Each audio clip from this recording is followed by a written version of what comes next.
ದೇವನಾಮಕ್ಕೆ ಸ್ತೋತ್ರವಾಗಲಿ. ನಿಮ್ಮೆಲ್ಲರೂ ಕೂಡ ಸ್ವಾಗತ. ಇವತ್ತಿನ ಈ ಕಾರ್ಯಕ್ರಮವನ್ನು ನಾವು ಪ್ರಾರಂಭ ಮಾಡ್ತಾ ಇದ್ದೇವೆ.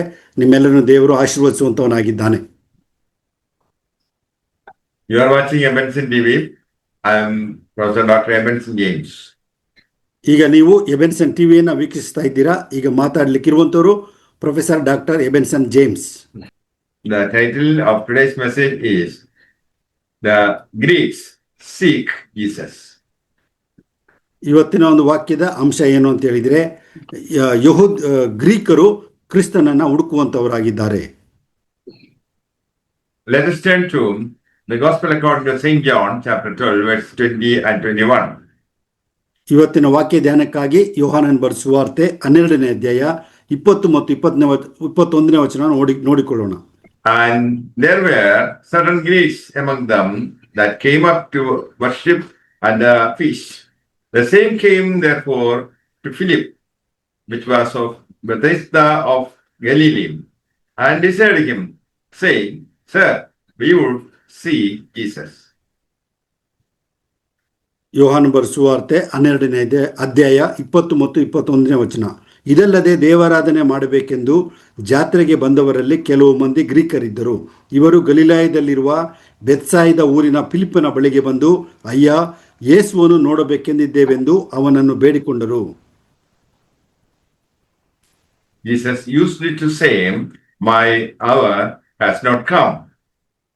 ಯೇಸು ಕ್ರಿಸ್ತನು ಅನೇಕ ಸಾರಿ ಹೇಳಿದ್ದಾರೆ, ನನ್ನ ಸಮಯವು ಇನ್ನೂ ಬಂದಿಲ್ಲ. When the Greeks approached Jesus Christ, Jesus said, My hour has come.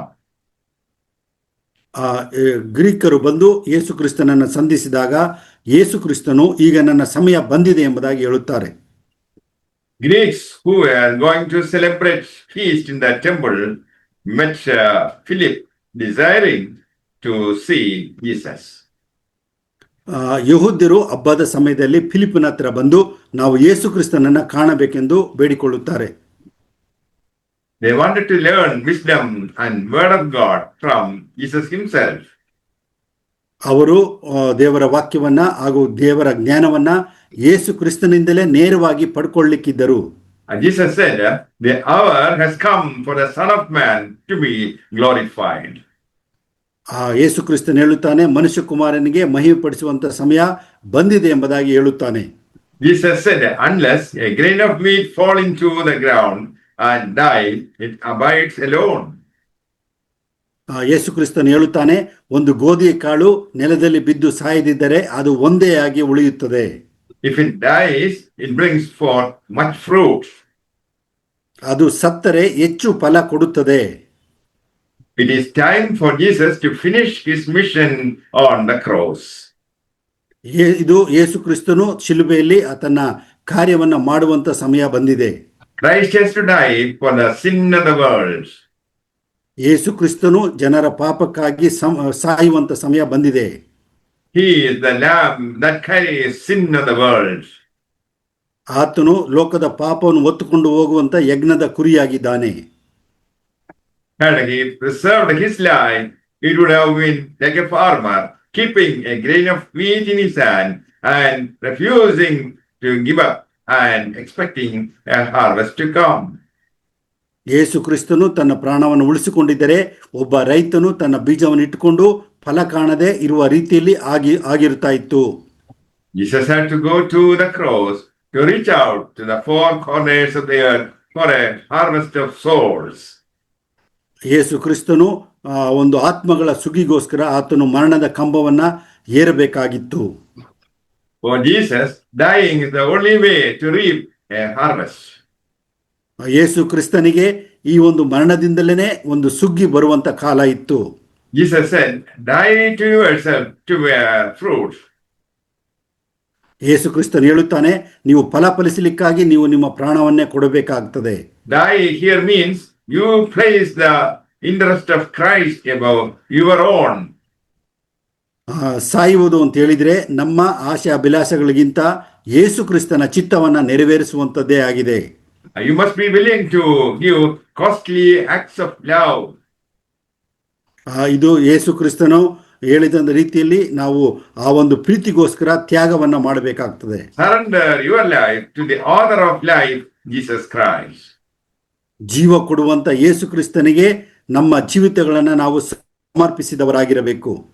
By the power of the Holy Spirit, you can walk in the newness of life.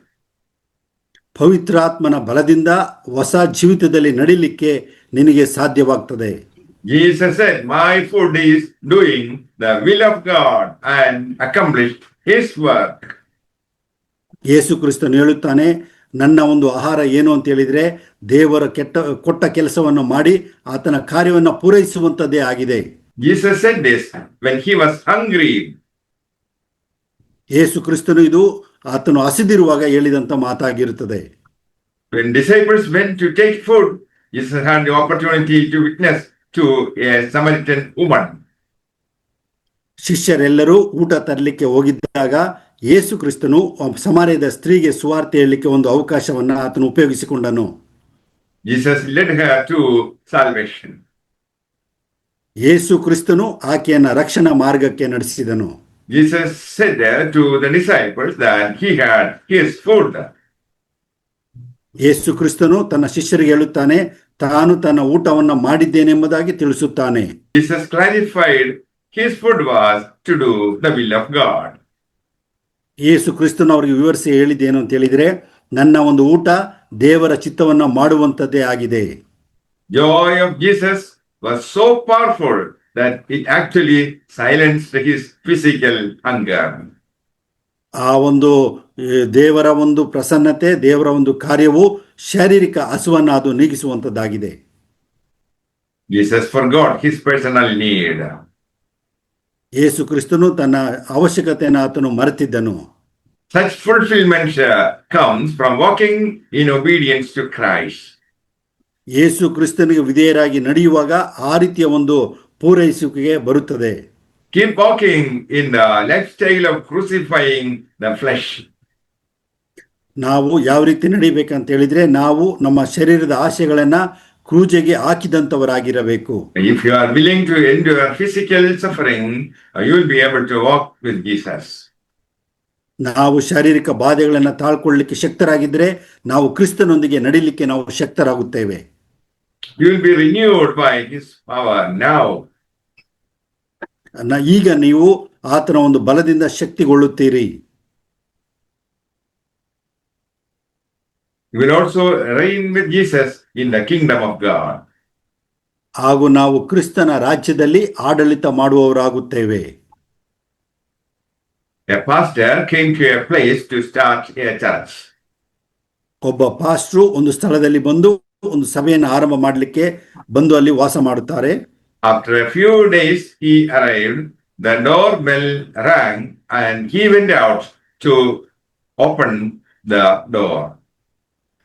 ಕೆಲವು ದಿನಗಳಾದ ಮೇಲೆ ಆತನ ಮನೆ ಬಾಗಿಲಿಗೆ ಬಂದು ಯಾರೋ ಬಾಗಿಲನ್ನು ತಟ್ಟುತ್ತಾರೆ. ಆತನು ಮನೆ ಬಾಗಿಲಿನ ಬಳಿ ಬರುತ್ತಾನೆ.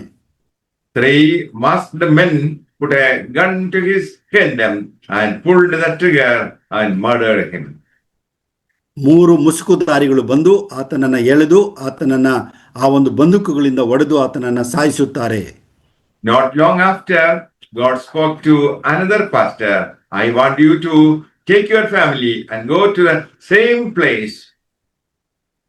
ಆಗ ದೇವರು ಇನ್ನೊಬ್ಬ ಪಾಸ್ಟರ್ ಮಾತಾಡ್ತಾರೆ, ಆ ಒಂದು ಮರಣ ಹೊಂದಿದಂತ ಸ್ಥಳದಲ್ಲೇ ಹೋಗಿ ನೀನು ಸೇವೆ ಮಾಡಬೇಕೆಂಬುದಾಗಿ ದೇವರು ಕರೆ ಕೊಡುತ್ತಾರೆ. God wanted to plant a church there. ದೇವರ ಉದ್ದೇಶ ಆ ಒಂದು ಸ್ಥಳದಲ್ಲಿ ಒಂದು ಸಭೆಯನ್ನ ಸ್ಥಾಪನೆ ಮಾಡಬೇಕೆಂಬುದಾಗಿ.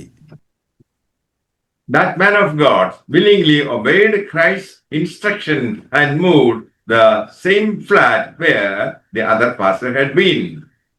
ದೇವರಿಗೆ ವಿಧೇಯನಾಗಿ ಮೊದಲು ಇದ್ದಂತ ಆ ಒಂದು ಮನೆಗೇನೆ ಆ ಒಂದು ಹೊಸ ಪಾಸ್ಟರ್ ಕೂಡ ಬಂದು ವಾಸ ಮಾಡುತ್ತಾರೆ. There was a doorbell at the gate outside. ಹೊರಗಡೆ ಬಂದು ಯಾರೋ ಬಾಗಿಲನ್ನು ತಟ್ಟುತ್ತಾರೆ. 3 masked men were at the gate. ಆ ಮುಸುಕುದಾರಿ ಹಾಕಿದಂತ 3 ಮಂದಿ ಆತನ ಬಾಗಿಲಿನ ಬಳಿ ಬಂದಿರುತ್ತಾರೆ.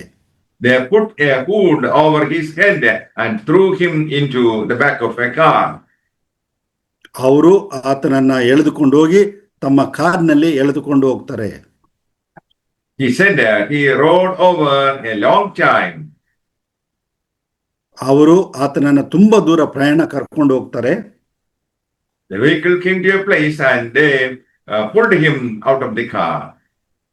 ಒಂದು ಸ್ಥಳ ಬಂದ ಮೇಲೆ ಆತನನ್ನ ಕಾರ್ನಿಂದ ಕೆಳಗಿಳಿಸುತ್ತಾರೆ.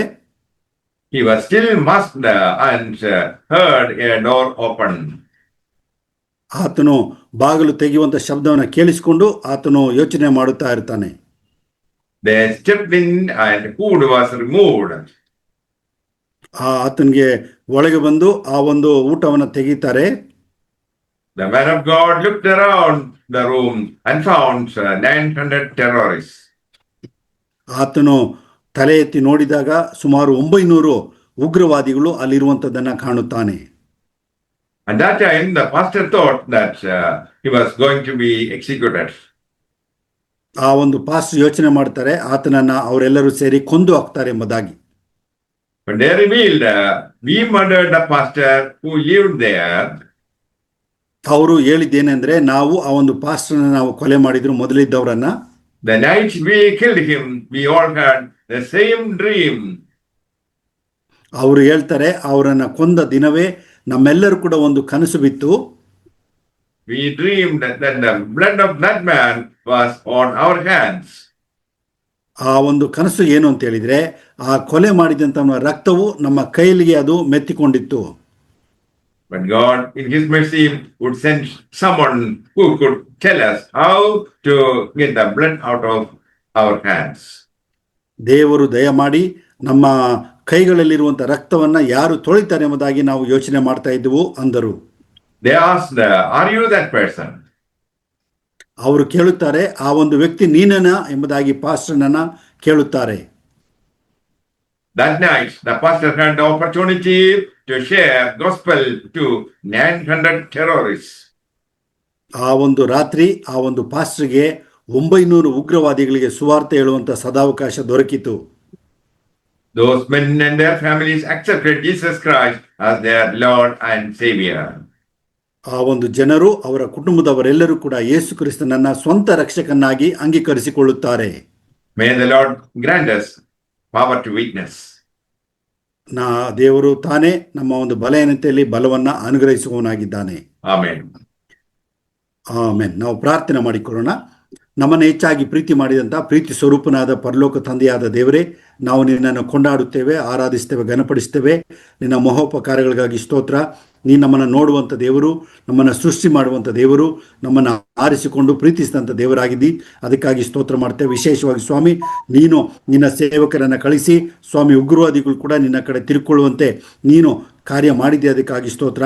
ಸರ್ವಾಧಿಕಾರಿ ನೀನು, ಸರ್ವೋಪಕಾರಿ ನೀನು, ಸಾರ್ವಭೌಮನಾದಂಥ ದೇವರು ನೀನಾಗಿದ್ದಿ, ಪರಿಶುದ್ಧನಾದಂಥ ದೇವರಾಗಿದ್ದಿ ಸ್ವಾಮಿ. ಅದಕ್ಕಾಗಿ ಸ್ತೋತ್ರ ಸ್ವಾಮಿ. ಈ ವಾಕ್ಯವನ್ನು ಕೇಳಿದಂಥ ಪ್ರತಿಯೊಬ್ಬರ ಹೃದಯಗಳಿಗೆ ಕಾರ್ಯ ಮಾಡಿ ನೀನು ಪ್ರಾರ್ಥನೆಗಳಿಗೆ ಸದುತ್ತರ ಕೊಡುವವನು, ನೀನು ನಿನ್ನ ಸೇವಕರನ್ನು ಕಾಯುವವನು, ಎಲ್ಲ ಜನರನ್ನು ಕೂಡ ನಿನ್ನ ಕಡೆ ತಿರಿಸಿಕೊಳ್ಳುವನು ಎಂಬುದಾಗಿ ತಿಳಿದಂಥವರಾಗಿ ಸಾಕ್ಷಿಯಾಗಿ ಬೆಳಕಾಗಿ ಜೀವಿಸಲು ನಿನ್ನ ಆತ್ಮನ ಬಲವನ್ನು ಶಕ್ತಿಯನ್ನು ಅನುಗ್ರಹಿಸಬೇಕಾಗಿ ಪ್ರಾರ್ಥಿಸ್ತೇವೆ. ಎಲ್ಲ ಕೇಡಿನಿಂದ ಕೆಡಕಿನಿಂದ ರೋಗಗಳಿಂದ ಬಿಡುಗಡೆ ಮಾಡಿ ಶಾಂತಿ ಸಮಾಧಾನ ಸಮೃದ್ಧಿಯನ್ನು ದಯಪಾಲಿಸಬೇಕಾಗಿ ಎಲ್ಲ ಘನಮಾನ ಮಹಿಮೆಯನ್ನು ನಿನಗೊಬ್ಬನಿಗೆ ಸಮರ್ಪಿಸುತ್ತಾ ಈ ಪ್ರಾರ್ಥನೆಯನ್ನು ನಜರೇತಿನ ಯೇಸು ಕ್ರಿಸ್ತನ ಹೆಸರಿನಲ್ಲಿ ಬೇಡಿಕೊಳ್ಳುತ್ತೇವೆ. ಆಮೆನ್. ನಾವು ದೇವರ ಆಶೀರ್ವಾದ ಹೊಂದಿಕೊಳ್ಳೋಣ. ನಮ್ಮ ತಂದೆಯಾದ ದೇವರ ಪ್ರೀತಿಯು, ನಮ್ಮ ಕರ್ತನಾದ ಯೇಸು ಕ್ರಿಸ್ತನ ಕೃಪೆಯು, ಪರಿಶುದ್ಧಾತ್ಮನ ಸಹವಾಸವು ನಮ್ಮೆಲ್ಲರೊಂದಿಗೆ ನಿತ್ಯ ನಿರಂತರವಾಗಿ ನೆಲೆಯಾಗಿರಲಿ. ಆಮೆನ್. Amen.